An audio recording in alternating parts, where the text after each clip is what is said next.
Thank you for choosing LiftMaster. This video will show you what diagnostic codes 82, 83, and 84 mean, and how to troubleshoot a gate that won't move.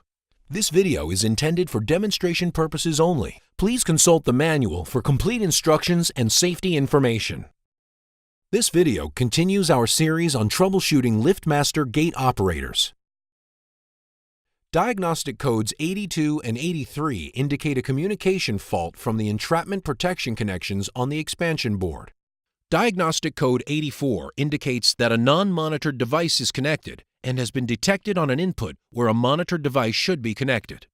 Make sure the attached edges and photo eyes are monitored. Non-monitored contact closure devices are not supported. For edges, check the proper orientation and connection of the resistive end cap.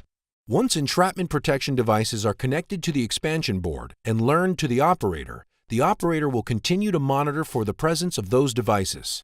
If the expansion board becomes disconnected or inoperative, fault condition 82 or 83 results.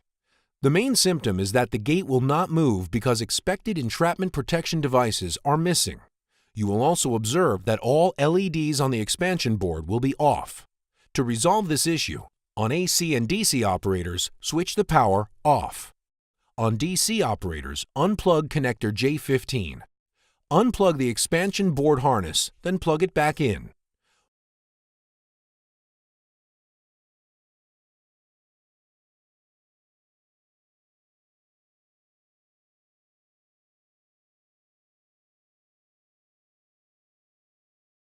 Reconnect J15 and turn the power back on.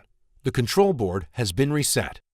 If the expansion board LEDs don't display the normal startup sequence when you restore power, the expansion board or expansion board harness probably needs to be replaced.